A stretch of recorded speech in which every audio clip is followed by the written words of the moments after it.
اور اس لمحے صوبی کے کانوں اور ذہن کے پردے پر یہ کتبہ گونج اٹھا، مجھے دفن کر چکو جس گھڑی تو یہ اس سے کہنا کہ اے پری، وہ جو تیرا عاشق زار تھا تہ خاک اس کو سلا دیا۔ وہ اپنے ابو کی باہوں میں بے ہوش ہو گئی۔ ڈاکٹروں کی انتھک محنت کے بعد صوبیہ ہوش میں آئی۔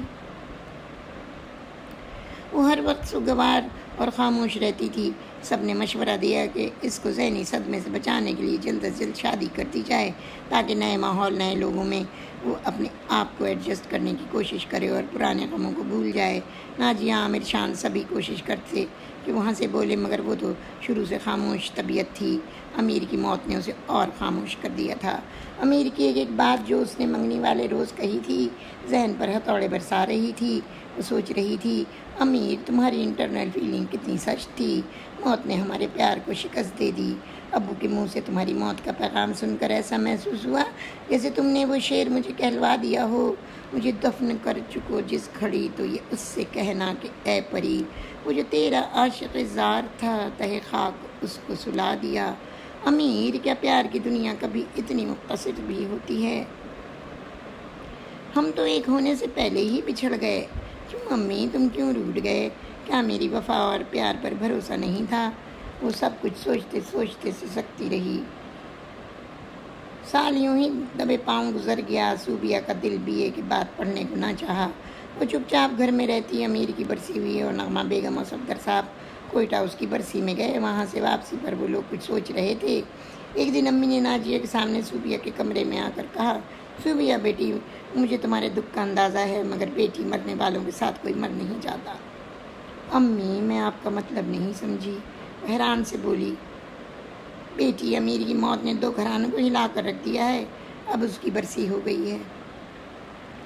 تمہارے کچھ رشتے آ رہے ہیں۔ میں چاہتی ہوں کہ اب ہم تمہاری شادی کر دیں۔ مگر امی، ایسی جلدی بھی کیا ہے؟ اسی لیے کہ ماشاءاللہ ناجیہ بھی جوان ہے، تمہارے بعد اس کا بھی کچھ کرنا ہے۔ وہ ہمدردی سے بولی اور صوبیہ کی لبریز آنکھوں کے پیمانے چھلک اٹھے۔ وہ چپ چاپ سر نواڑے بیٹھی رہی۔ ناجی بولی، باجی، ایک فروخ صاحب ہیں، بہت ہینڈسم ہیں، بہت ہی خوبصورت ہیں، بڑے شاندار ہیں، ان کا رشتہ امی کو پسند ہے۔ آج شام ان کے گھر کی عورتیں تمہیں دیکھنے آ رہی ہیں۔ اس کی کیا ضرورت ہے ناجی؟ بھولے سے بولی۔ باجی، تمہیں ان کے سامنے جانا ہوگا۔ نہیں، میں کسی کے سامنے نہیں جاؤں گی، وہ چیخی۔ اور امی تہکمانہ لہجے میں بولی، صوبی، یہ میرا حکم ہے اور تم جانتی ہو کہ میں تمہارے ساتھ اور تم میرے ساتھ کبھی اونچی آواز میں بات نہیں کر سکتے۔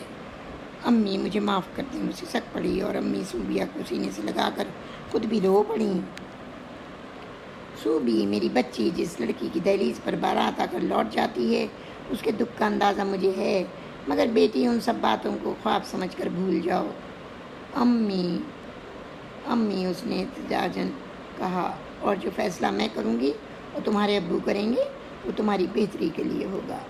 امی، میں نے تو ہمیشہ آپ لوگوں کے فیصلے پر اپنا سر جھکایا ہے، مگر خدا کے واسطے مجھے کسی کے سامنے جانے پر مجبور نہ کریں۔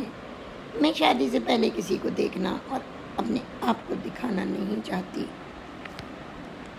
مجھے تمہاری سعادت مندی پر فخر ہے بیٹی، اور تمہاری یہ شرط بھی منظور ہے۔ فروخ بالکل امیر کی طرح خوبصورت ہے، تم اسے پا کر سب کچھ بھول جاؤ گی۔ نغمہ بیگم یہ سب کچھ کہہ کر چلی گئیں اور ناجیہ بھی چلی گئی۔ تب صوبیہ اس رات بہت روئی۔ اس نے البم سے امیر کی منگنی کی فوٹو نکالی جس میں وہ اور امیر بیٹھے تھے۔ وہ دلہن بنی تھی۔ وہ سوچ رہی تھی، تو تم امیر اپنی دلہن کسی اور کو دینے پر مصر تھے، جبھی تو روٹ کر چلے گئے۔ تم اچانک میری زندگی میں آ کر کس خاموشی سے چلے گئے۔ ہماری وہ ملاقات واقعی آخری تھی۔ تم نے مجھ سے کہا تھا اور وعدہ لیا تھا کہ میں کسی اور سے شادی کر لوں، تو لو امیر، آج وہ دن بھی آ گیا۔ آج امی نے مجھے کسی اور کی جھولی میں ڈالنے کا فیصلہ کر لیا ہے، مگر میں کیا کر سکتی ہوں امیر؟ اپنے اوپر سے بھروسہ ختم ہو گیا ہے، وفا کا بھرم موت نے توڑ دیا۔ امی، تم جو میری دنیا کے پہلے مرد تھے، میں نے تمہیں دل کے نہا خانوں میں بٹھا کر 4 سال پوجا ہے، مگر تم ان چٹانوں میں پلنے والے بیٹے تھے۔ اپنی شہادت کا خون اور اس کے چھینٹے فضا اور پتھروں میں بکھیر کر موت کی نیند سو گئے، مجھ سے بہت دور، جہاں میں تمہیں اس زندگی میں پا نہیں سکتی۔ اس نے وہ تصویر البم میں لگا دی اور بولی، آج کے بعد امیر، میں اس وارفتگی سے تم سے باتیں نہیں کر پاؤں گی، اس لیے کہ تم تو بہت جلد میرے حق سے دستبردار ہو گئے اور میں میں اب کہیں اور بیاہی جا رہی ہوں، کہیں اور نہ جانے کہاں۔ پھر 15 روز کے اندر اندر اس کی شادی فروخت کے ساتھ طے ہو گئی، دلہن بنائی گئی۔ عامر لاج میں ہر طرف قہقہے گونج رہے تھے۔ صوبیہ کو انتظار تھا کہ رابعہ اور اسما خالہ صابرہ وغیرہ ضرور آئیں گی، مگر وہ لوگ نہیں آئے۔ صوبیہ بجھ سی گئی، بوجھل قدموں اور پرنم آنکھوں کے ساتھ اسے فروخت کے کمرے میں پہنچا دیا گیا۔ فروخ ولا دلہن بنی تھی، ہر طرف خوشی ہی خوشی بکھری تھی۔ وہ اپنی سیج پر بیٹھی تھی، یہ گلاب اور بیلے کی لڑیاں سمیٹ کر کسی نے اس کا گھونگھٹ الٹ دیا اور اس نے گھبرا کر آنکھیں بند کر لیں۔ ماشاء اللہ، بن دیکھے پہچانے مجھے اتنی حسین جیون ساتھی مل جائے گی، کبھی سوچا بھی نہ تھا۔ اس نے گھبرا کر سر جھکا لیا۔ فروخ شرارت سے بولا، سنا ہے آپ عورتوں سے بھی پردہ کرتی ہیں؟ جی، وہ ہولے سے بولی، میری امی آپ کو دیکھنے گئی تھیں تو آپ نے سامنے آنے سے انکار کر دیا تھا۔ جی، اس نے ہولے سے کہا، مگر کیوں؟ وہ تلخ لہجے میں بولی اور صوبیہ لرز گئی۔ ضروری تو نہیں تھا، ضروری اس لیے تھا محترمہ کہ امی کے ساتھ یہ میری پہلی شرط تھی کہ میں لڑکی کو دیکھ کر شادی کروں گا، مگر امی نے تو مجھے یہ خبر سنا دی کہ لڑکی نے تو عورتوں کے سامنے بھی آنے سے انکار کر دیا، تو پھر تم کیسے دیکھ سکتے ہو بھلا؟ جی، وہ مگر ایسی تو بات کوئی نہیں ہے، اس نے گھبرا کر کہا۔ فروخ اسے مزید تنگ کرنے کے موڈ میں تھا، بولا، ہو سکتا ہے میں آپ کے سر پر زبردستی مسلط کر دیا گیا ہوں، ویسے آپ تو میرے اوپر واقعی زبردستی مسلط کر دی گئی ہیں۔ جی، حیران سی نظروں سے وہ اسے دیکھ رہی تھی۔ اس کی مانگ میں پڑی افشاں روشنی میں چمک رہی تھی، خوبصورت ماتھے پر ٹیکا سجا تھا، وہ پہلے کرن لگے دوپٹے نے اس کے خوبصورت چہرے کے گرد ہالا ڈالا ہوا تھا۔ اس وقت فروخ کو وہ بے حد پیاری معصوم لگی۔ وہ پھر بولا، آپ کو کسی اور سے محبت تو نہیں تھی؟ جی نہیں تو؟ گھبراہٹ میں اس کے لہجے کا جھوٹ صاف ظاہر ہو رہا تھا۔ مگر مجھے ایک لڑکی سے محبت تھی اور ہے اور ہمیشہ رہے گی۔ جی، کسی اور سے لڑکی سے محبت ہے، تھی اور رہے گی، مگر اس سے زیادہ وہ کچھ نہ کہہ سکی اور بے طرح گھٹنوں میں سر دے کر رو پڑی۔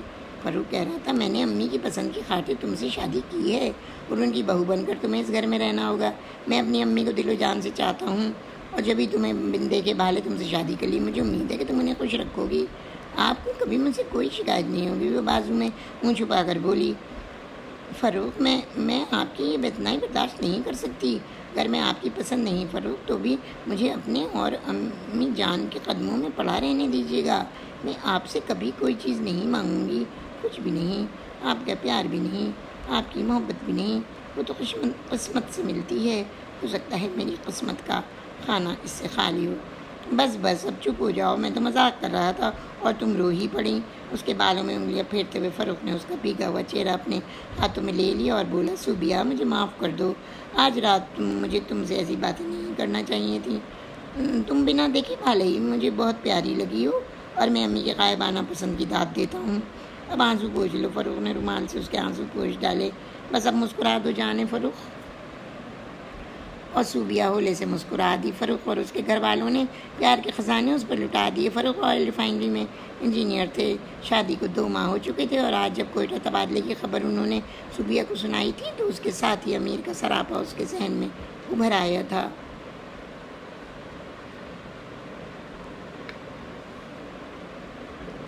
وہ انجانے خیالات میں کھوئی سی برت سے اٹھ بیٹھی۔ کھڑکی سے باہر دیکھا تو صبح کا سورج طلوع ہونے والا تھا۔ وہ سوچنے لگی، امی، چند گھنٹوں بعد میں تمہارے شہر میں پہنچ جاؤں گی، لیکن تم مجھے کبھی نہیں ملو گے۔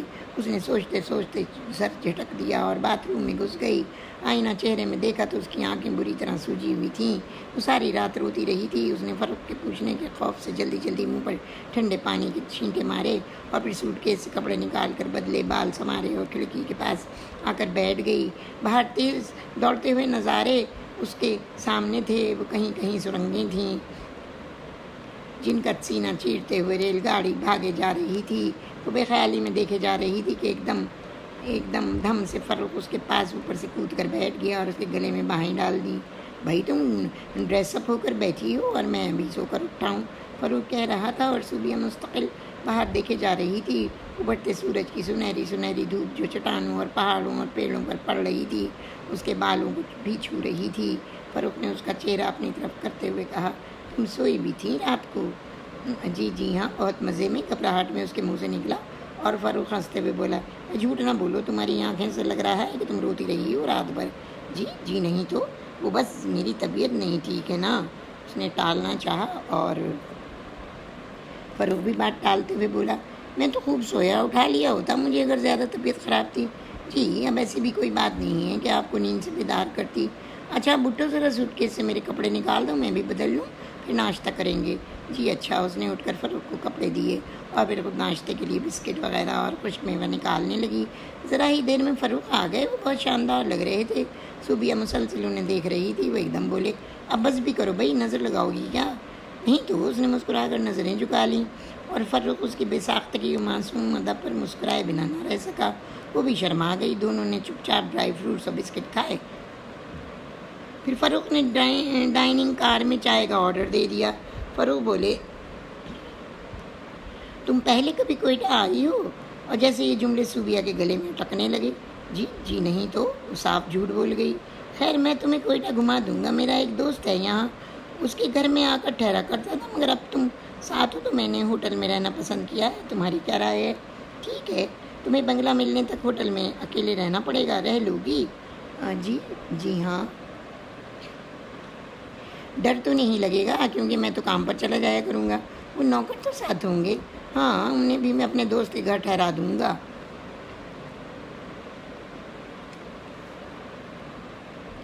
میں رہ لوں گی، ڈر کی بھلا کیا بات ہے؟ Good, now there is no problem. Quetta پہنچنے کے بعد وہ لوگ بہترین ہوٹل میں ٹھہرے۔ تھوڑی دیر کے لیے فاروق نوکروں کو چھوڑنے کے لیے کہیں گئے، اور صوبیہ وہیں ہوٹل میں رہی، اور تنہائی پاتے ہی امی کے خیال نے اسے آ گھیرا۔ وہ سوچنے لگی، امیر، میں آج تمہارے چٹانوں کے شہر میں پھر آئی ہوں، تم سے ملنے ضرور آؤں گی۔ تم سے مل کر تو مجھے وہ آنسوؤں کا خزانہ بہانا ہے جو میرے سینے میں دفن ہے۔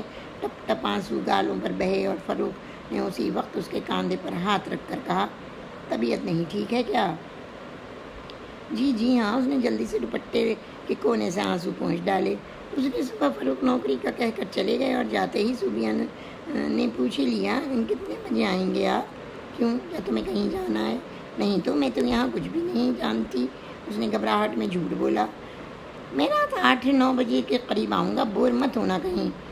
جی جی اچھا۔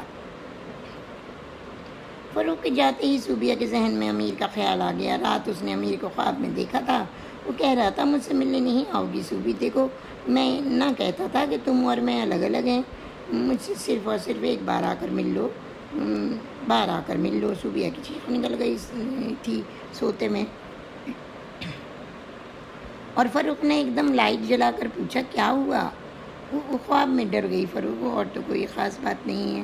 دوسرے ہی لمحے فاروق سو چکا تھا، اور وہ ساری رات جاگتی رہی تھی کہ کب صبح ہو، فاروق جائے تو وہ امیر کی قبر پر جائے۔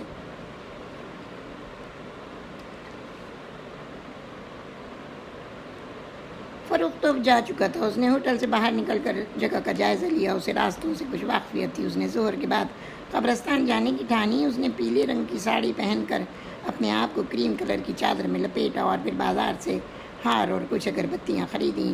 تانگے پر بیٹھ کر وہ سیدھی قبرستان پہنچ گئی۔ آنکھوں سے آنسو روا تھے، اور وہ دیوانہ وار ادھر سے ادھر دوڑ رہی تھی، ایک ایک قبر دیکھ رہی تھی۔ امیر، تم کہاں ہو؟ خدا کے واسطے امیر، کہیں سے تو بول دو۔ ایک قبر کے پاس سے گزرتے ہوئے اس نے سوچا، اور پھر وہ کتبے پر نظر پڑی تو وہ چونک پڑی۔ مجھے دفن کر چکو جس گھڑی، تو یہ اس سے کہنا کہ اے پری، وہ جو تیرا عاشق زار تھا، تہے خاک اس کو سلا دیا، تو تم یہاں ہو امیر، یہاں منو مٹی کے نیچے۔ وہ بے طرح قبر کی مٹی سے لپٹی رو رہی تھی۔ ہار اس نے قبر پر ڈالے اور اگربتیاں جلا دیں، اور پھر یوں ہی قبر کے سرانے کتبے کو چوم چوم کر روتی رہی، امیر، میں تم کو کیسے بھلا دوں؟ کیسے امیر؟ وہ لمحات جو ہم نے ساتھ گزارے تھے، وہ چند ماہ، امیر، وہ میری زندگی کا سرمایہ بن گئے ہیں۔ وہ اسی طرح نہ جانے کیا کیا کہتی رہی، اور اسے وقت کا اندازہ بھی نہ ہوا کہ کب شام ہو گئی۔ اسے تو اس وقت ہوش آیا جب فاروق کو اپنے سر پر کھڑا پایا۔ کیا کر رہی ہو تم یہاں تنہا اس قبرستان میں؟ اس نے جلدی سے ساڑی سنبھال کر آنسو پوچھ لیے۔ جی وہ میں اکیلے گھبرا رہی تھی، گھر سے نکلی تو تھک کر یہاں بیٹھ گئی، اور ایک سنسناتا ہوا چانٹا اس کے گال پر پڑا۔ فاروق اس کا ہاتھ پکڑ کر گھسیٹتا ہوا قبرستان سے باہر لے آیا۔ وہ جگہ بالکل سنسان تھی۔ تو یہ ہے وہ ہستی جس کی یاد میں تم شادی کے بعد سے چھپ چھپ کر آنسو بہاتی رہتی ہو؟ وہ چیخا۔ جی نہیں تو، وہ سہم کر بولی۔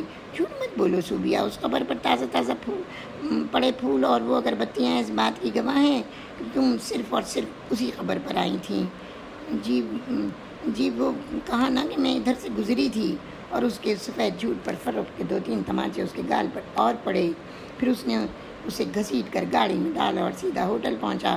وہ تیز تیز قدموں سے آگے چل رہا تھا اور وہ اس کے پیچھے ہولے ہولے قدمیں اٹھاتی آ رہی تھی۔ کمرے میں پہنچ کر فاروق نے اندر سے دروازہ بند کر دیا اور ڈھکیل کر صوبیہ کو بیڈ پر لٹا دیا۔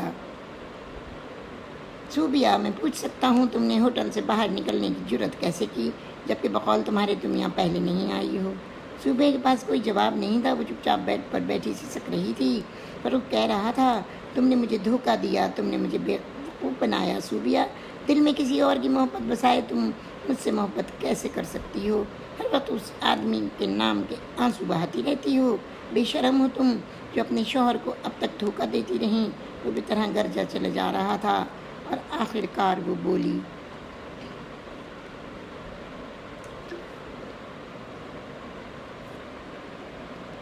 چپ ہو جائیے فاروق، چپ ہو جائیے۔ نہیں، آج میں تمہیں اس بات کی سزا ضرور دوں گا، اس جھوٹ کی سزا ضرور دوں گا جو تم میرے ساتھ بولتی آئی ہو۔ مگر فاروق، کچھ اگر مگر نہیں صوبیہ، تمہاری معصومیت کا پردہ چاک ہو گیا ہے اور یہ بات صاف ظاہر ہو چکی ہے کہ تم پہلے کسی کی محبوبہ رہ چکی ہو۔ فاروق، خدا کے واسطے چپ ہو جائیے۔ نہیں، آج میں چپ نہیں رہوں گا۔ تم نے میرے صبر کو 2 ماہ سے آزمایا ہوا ہے۔ میں تم جیسی آوارہ لڑکی کو اپنی بیوی بنا کے نہیں رکھ سکتا، جو قدم قدم پر شوہر سے جھوٹ بولتی آئی ہے۔ شادی کی پہلی رات سے لے کر آج تک صوبیہ بیگم، تم نے مجھ سے جھوٹ بولا ہے۔ فاروق، میری بات سنیں۔ اس نے التجا آمیز لہجے میں اس کے ہاتھ پکڑنے چاہے تو فاروق نے بری طرح اس کا ہاتھ جھٹک دیا۔ میں تمہارا سایہ اس ہونے والے بچے پر بھی نہیں پڑنے دوں گا فاروق، وہ حیران و پریشان بولی۔ میں تمہیں طلاق دوں گا۔ اور جیسے طلاق کا لفظ سن کر صوبیہ کے جسم کو کسی نے کرنٹ مار دیا، دوڑ کر فاروق کے پاس پہنچ گئی اور اس کے منہ پر ہاتھ رکھ دیا۔ نہیں فاروق، ایسا نہ کریں، خدا کے واسطے میرا گلا گھونٹ دیں، مجھے مار ڈالے، مگر فاروق یہ الفاظ اور دوبارہ اپنی زبان سے نہ نکالیے گا۔ میں تمہیں 24 گھنٹے کی مہلت دیتا ہوں کہ اپنی پچھلی زندگی کے بارے میں مجھے سب کچھ بتا دو، ورنہ میں بہت برے طریقے سے پیش آؤں گا۔ فاروق، مجھے معاف کر دیں، میں جا رہا ہوں۔ تم آج کی رات تنہائیوں میں خوب آنسو بہانا، یہی تمہاری سزا ہے۔ رک جائیے فاروق، خدا کے واسطے۔ اس نے اس کے پاؤں پکڑ لیے، مگر فاروق بے دردی سے اسے دھکا دے کر چلا گیا۔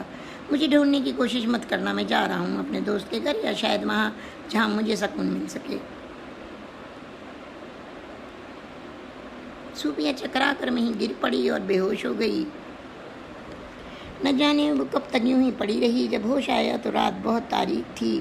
اس کے ذہن میں صرف فاروق کے کہے ہوئے الفاظ تھے، اگر 24 گھنٹے کے اندر تم نے اپنے ماضی کے بارے میں مجھے نہیں بتایا تو میں تمہیں طلاق دے دوں گا۔ فاروق، نہیں، میں تمہیں ایسا نہیں کرنے دوں گی۔ میں آوارہ نہیں فاروق، میں عیبدار بھی نہیں، مگر فاروق، میں نے محبت کا جرم کیا ہے۔ میں نے امیر سے محبت کی تھی، ہماری محبت بہت پاکیزہ تھی فاروق۔ یقین کرو، میں نے اپنا سارا پیار اس پر اس لیے وار دیا تھا کہ میری اس کے ساتھ شادی ہونے والی تھی، بس، اور تو کوئی بات بھی نہیں ہے، کوئی بھی بات نہیں فاروق۔ مگر میں کس کو اپنی گواہی کے لیے پیش کروں؟ پھر اس کے دماغ میں ایک دم رابو اور اسما بیگم کا خیال آیا۔ خالہ، آپ مجھے بچا سکتی ہیں، آپ میری پاکیزہ محبت کی گواہ ہیں نا، میں فاروق کے بغیر کیسے رہوں گی؟ انہوں نے تو مجھے 2 ماہ میں لازوال محبت دی ہے۔ نہیں فاروق، نہیں، تم مجھے طلاق نہیں دے سکتے، میں یہ غم نہ اٹھا سکوں گی، میں بالکل بے گناہ ہوں۔ دوسری صبح وہ ٹھنڈی سڑک پر بنی کوٹھی میں امیر کے گھر پہنچ گئی۔ اسما خالہ باورچی خانے میں تھیں اور رابعہ اپنے بیڈ روم میں، باقی لڑکیاں معلوم نہیں کہاں تھیں۔ ارے صوبیہ بیٹی، یہ تم نے اپنا کیا حال بنایا ہوا ہے؟ خالہ امی، خدا کے واسطے میری مدد کریں، وہ فاروق مجھ سے ناراض ہو گئے ہیں، وہ مجھے طلاق دے دیں گے۔ خالہ امی، ان سے کہہ دیجئے کہ میرا دامن داغدار نہیں، امیر سے منگنی ہونے کے باوجود میں بے گناہ گار نہیں ہوں۔ خالہ امی، خدا کے واسطے میرے سہاگ کو بچا لیں، یہاں میں کسی کو نہیں جانتی، اور فاروق نے مجھے 24 گھنٹے دیے ہیں صفائی پیش کرنے کے لیے۔ وہ بے طرح بولے جا رہی تھی۔ اسما بیگم کی آنکھوں میں بھی آنسو رواں تھے۔ بیٹی تم نادان ہو، امیر تو میرا بیٹا تھا، منو مٹی میں دب گیا، اب تو جو تمہارا سہاگ ہے اس کی تمہیں لاج رکھنا ہے۔ بیٹی دنیا کا کوئی شوہر یہ برداشت نہیں کر سکتا کہ اس کی بیوی کے دل میں اس کے سوا کسی اور مرد کا خیال تک آئے، اور گڑیا میری بچی تیرا سارا پیار اپنے شوہر، اپنے گھر اور بچوں کے لیے ہونا چاہیے۔ وہ اس کے سر پر ہاتھ پھیرتے ہوئے بولی، جہاں رابو اپنے بیڈ روم میں ہے، تو وہاں چل کر بیٹھ۔ وہ بجھل قدموں سے چلتی ہوئی اوپر رابو کے کمرے میں آ گئی۔ ویران اداس آنکھیں لیے اس نے دروازے میں قدم رکھا تو رابو چونک پڑی۔ باجی آپ، ارے وہ دولہا بھائی کہاں ہیں؟ آپ کی طبیعت تو ٹھیک ہے؟ اس نے صوبیہ کا ہاتھ پکڑ کر بیڈ پر بٹھا دیا، اور صوبیہ اس کے گلے مل کر بہت روئی، اور پھر اپنی اور فروخت کی ساری باتیں اس کو بتائیں۔ وہ بولی، اچھی باجی، امی بھیا تو ہم سب سے روٹھ گئے، مگر فروخت تو آپ کا سہاگ ہے۔ آپ ان کو سب کچھ بتا دیں باجی، میں آپ کی گواہی دوں گی کہ میری باجی اور بھیا کا بہت پاکیزہ رشتہ تھا۔ مگر رابو، فروخت بہت سخت ناراض ہے مجھ سے، آپ انہیں ہمارے گھر لے کر کیوں نہیں آئیں؟ میں نے تو ڈر کے مارے انہیں کچھ بھی نہیں بتایا رابو، مگر اس رات میں نے امی کو خواب میں دیکھا، وہ مجھے بلا رہا تھا، میں ایک انجانے جذبے کے تحت اس کی خبر پر چلی گئی، اور فروخت نے اس بات کا بہت برا مانا۔ باجی آپ واپس چلی جائیں اور انہیں لے کر آئیے گا، انہیں سب کچھ بتا دیں تاکہ غلط فہمیوں کی دیوار گر جائے۔ آپ کی منزل صرف اور صرف فروخت بھیا ہے۔ اور پھر جب شام وہ ہوٹل واپس آئی اور دروازہ کھولا تو اندر فروخت لیٹا تھا۔ صوبیہ سہم گئی۔ وہ گھر جا کہاں سے آ رہی ہو؟ جی وہ میں بس ایسے ہی۔ پھر گئی ہوگی اس قبر پر پھول چڑھانے اور آنسو بہانے، اس لیے کہ تم مروں کو زیادہ پوچھتی ہو اور زندہ شوہر کی تو تمہیں پرواہ ہی نہیں ہے۔ نہیں، یہ بات نہیں ہے فروخت۔ پھر کیا بات ہے؟ میں پوچھ رہا ہوں کہ کہاں سے آ رہی ہو؟ تمہارے 24 گھنٹے پورے ہونے والے ہیں، اور اس کے بعد میں تمہیں مکمل آزادی دے دوں گا، جہاں تم چاہو، جس کے پاس چاہو جا سکتی ہو۔ اور دروازے میں کھڑی صوبیہ ایک دم سے دوڑ کر لیٹے ہوئے فروخت کے پیروں سے لپٹ گئی۔ بس بس فروخت، خدا را مجھے اتنی بڑی گالی نہ دیں، میں آپ کی مجرم ہوں۔ یہ سچ ہے، میں آپ کی گناہ گار ہوں، اس لیے کہ میں نے آپ سے مصلحتاً جھوٹ بولا تھا۔ میں آپ سے اب کچھ بھی نہیں چھپاؤں گی۔ وہ اس کے پیروں سے لپٹی بری طرح سے سک رہی تھی۔ پھر اختیار بولی، فروخت یقین کریں میرے ماں باپ میں اب اتنا حوصلہ نہیں ہوگا کہ وہ میری لٹی زندگی کے لاشے کو کاندھا دے سکیں۔ آپ مجھے مار ڈالیں، اپنے ان ہاتھوں سے ختم کر دیں، مگر خدا را مجھے چھوڑیے نہیں۔ اگر آپ نے مجھے چھوڑ دیا تو پھر میں اپنی زندگی کو ختم کر لوں گی، ہمیشہ ہمیشہ کے لیے، مگر اپنے ماں باپ کے دروازے کبھی واپس نہیں جاؤں گی۔ وہ بے طرح کہہ رہی تھی۔ فروخت نے اٹھ کر اسے ایک گلاس پانی دیا۔ پانی پیو اور مجھے بتاؤ کہ تمہیں کیا دکھ تھا یا ہے؟ صوبیہ نے اپنی بے ترتیب سانسیں روک کر کہا۔ فروخت، اسما خالہ میری امی کی بچپن کی دوست ہیں، وہ یہیں کوئٹہ میں رہتی ہیں۔ 4 سال پہلے ان کے بے حد اصرار پر ہم لوگ کوئٹہ آئے تھے، یہیں مجھے امیر ملے تھے، اسما خالہ کے بڑے بیٹے، انہوں نے مجھے پہلی دفعہ دیکھ کر پسند کر لیا اور کچھ دن بعد ہی مجھے پرپوز کر دیا۔ جب ہم کراچی آئے تو خالہ امی نے رشتے کا پیغام بھیجا۔ میرا اصرار تھا کہ شادی BA کے بعد ہوگی، اس لیے وہ لوگ منگنی کرنے آ گئے۔ تب امیر نے مجھ سے اس روز کہا تھا جب میں دلہن بنی بیٹھی تھی کہ اگر میں مر جاؤں تو تم کسی اور سے شادی کر لینا، میرا غم مت کرنا، اور جانتی ہو میری خبر پر کیا کتبہ لکھا ہوگا؟ وہ یہ ہوگا، مجھے دفن کر چکو جس گھڑی تو یہ اس سے کہنا کہ اے پری، وہ جو تیرا عاشق زار تھا تہہ خاک اس کو سلا دیا۔ میں نے امیر سے التجا کی تھی کہ ویسی باتیں نہ کرے، تو وہ بولا، صوبیہ میں نے بچپن سے لے کر جوانی تک پہاڑوں میں زندگی گزاری ہے، میری چھٹی حس کہتی ہے کہ ہمارا ملاپ کبھی نہیں ہوگا، ہو سکتا ہے کان میں کوئی حادثہ مجھے موت کی نیند سلا دے۔ صوبیہ دوپٹے کے کونے سے آنسو پوچھتے ہوئے کہہ رہی تھی، اور پھر اس کا وہم حقیقت میں بدل گیا۔ کان کے ایک دھماکے میں وہ ہمیشہ کے لیے ختم ہو گیا۔ شادی کی تیاری موت کی چیخوں میں دب کر رہ گئی، اور میں ایسا ٹوٹ کر بکھری کہ اس صدمے کی وجہ سے بیمار پڑ گئی۔ شاید 15-20 دن کوما میں رہی، اور اس کے بعد مجھے کچھ خبر نہیں گھر میں کیا کچھ ہوتا رہا۔ میں تو ہر وقت روتی رہتی تھی، بس یوں ہی چپ چاپ، نہ جانے کیوں۔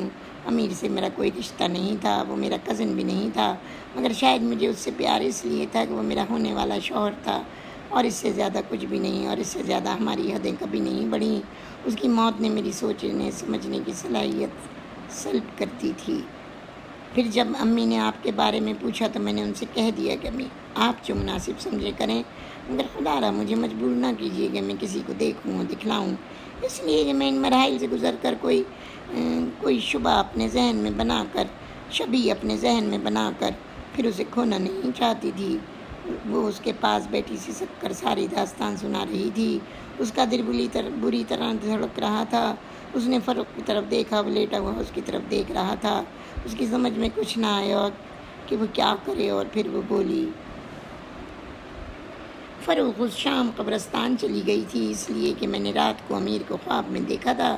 وہ مجھ سے کہہ رہا تھا، صوبیہ تم اس شہر میں آئی ہو تو کم از کم ایک دفعہ میری تربت پر پھول تو چڑھا دو۔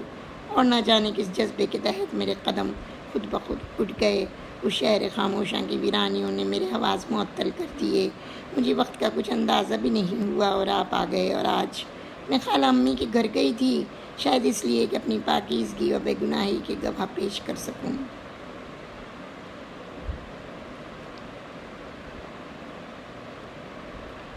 وہ بری طرح رو رہی تھی۔ فروخ خدا کے واسطے مجھے معاف کر دیں، میں اب آپ کے اعتماد کو کبھی ٹھیس نہیں پہنچاؤں گی۔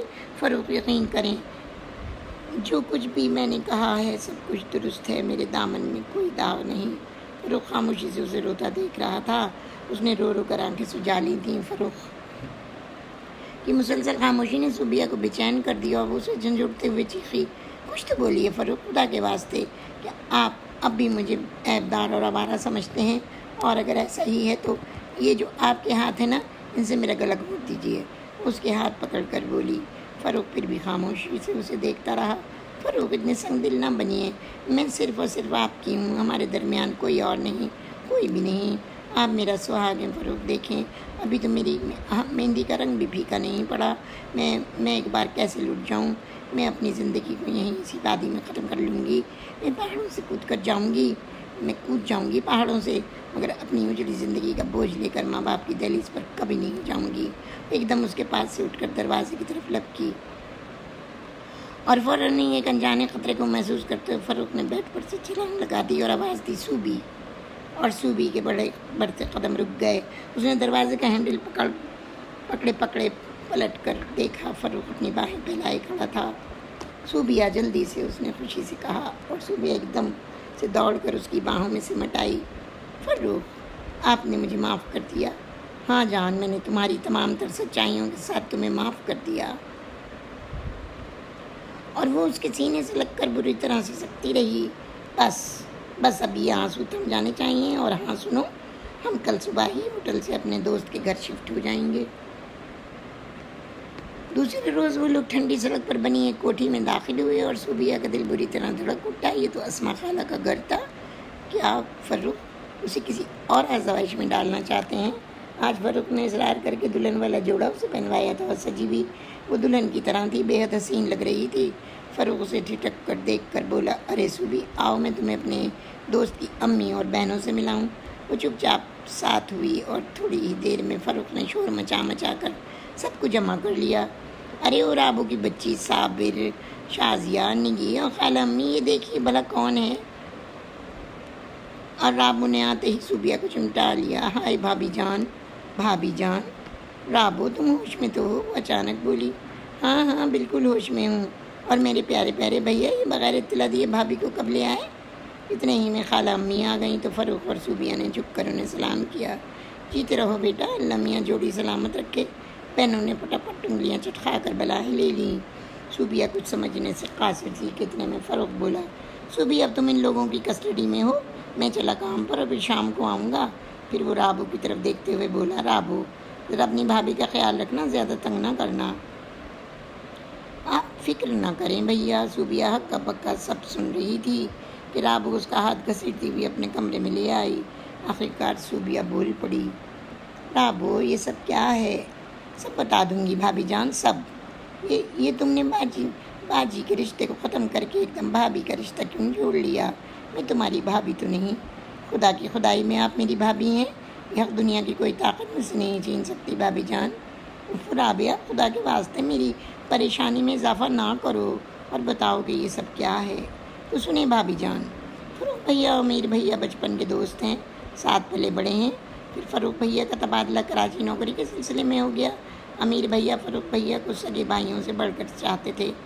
حادثے سے چند روز پہلے جب فاروق بھیا پچھلے سال کراچی آئے تھے تو ایک دن کیرم کھیلتے کھیلتے بھیا بولے، یار فاروق ایک بات کہوں؟ کیا بھلا؟ وہ یہ کہ اگر میں مر جاؤں تو تم میری دلہن کو اپنا لینا۔ کیا بکواس ہے، فاروق جھلائے۔ ارے یار، میری انٹرنل فیلنگ کہتی ہے کہ میں اسے نہیں پا سکوں گا، مگر تمہاری منگنی تو ہو گئی ہے تو اس سے کیا ہوتا ہے رابو؟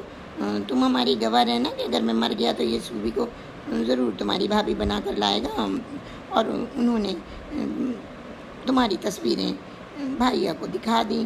مگر امیر، یہ کیسے ہو سکتا ہے؟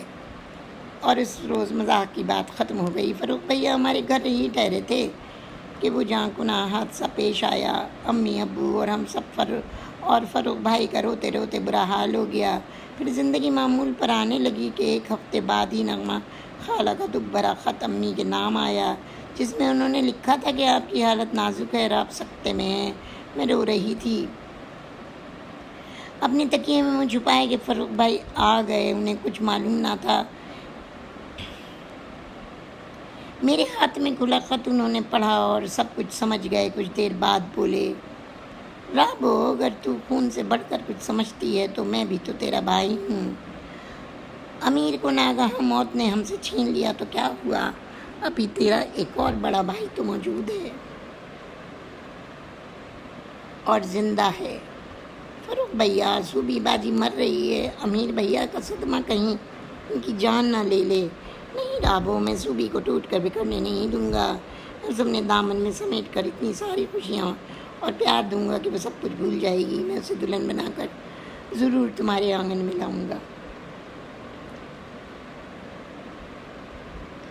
اور پھر جب بھیا کی برسی کے موقع پر نغمہ خالہ اور خالو سب در آئے تو امی ابو نے یہ تجویز پیش کر دی۔ انہوں نے منظور کر لی، اور پھر جب ہی آپ کے گھر فاروق بھائی کی امی گئی تھیں، شادی کے بعد کے سب حالات کی مجھے خبر ہے۔ فاروق بھائی نے بتایا کہ آپ بس خاموش رہتی ہیں، بات بات کیے روئے دیتی ہیں۔ شاید امیر بھائی کا دکھ بری طرح آپ کے اعصاب پر چھایا تھا۔ ڈاکٹروں سے مشورے کے بعد بھیا نے آپ کے ساتھ ایسا رویہ بدلا۔ وہ آپ کو کوئٹہ علاج ہی کی غرض سے لائے تھے اور برین واشنگ کرنا چاہتے تھے، اور یہ ایک کڑی کے طور پر آپ کو لے کے آئے تھے تاکہ آپ یہاں سب باتیں یاد کر کے جی بھر کے رو لیں۔ آپ ان سے مسلسل جھوٹ بولتی رہیں، آپ سے سب کچھ اگلوا کر آپ کے دل کا بوجھ ہلکا کرنا چاہتے تھے اور آپ کے دل میں اپنی محبت ہر قیمت پر پیدا کرنا چاہتے تھے۔ جب آپ اس دن قبرستان گئیں تو وہ یہاں تھے۔ واپسی پر آپ نہ ملیں تو وہ سیدھے قبرستان گئے اور ان کا شک درست نکلا۔ آپ امیر بھیا کی قبر سے لگی رو رہی تھیں۔ انہوں نے سخت رویہ اس لیے اختیار کیا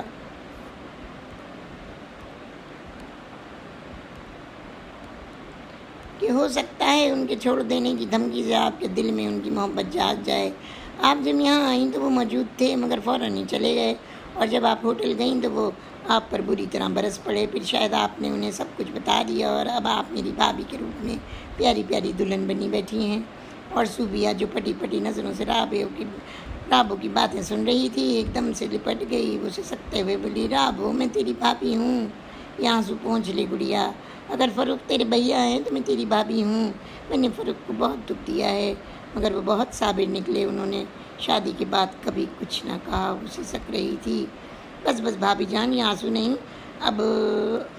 ہم اب یہاں ایک ننھی سی دعوت کریں گے اور سب سے اپنے بھیا بھابھی کا تعارف کرائیں گے۔ پھر اسی دوپہر جب فاروق بیڈ روم میں آرام کر رہا تھا تو صوبیہ آ گئی اور فاروق کے کاندھے پکڑ کر بولی،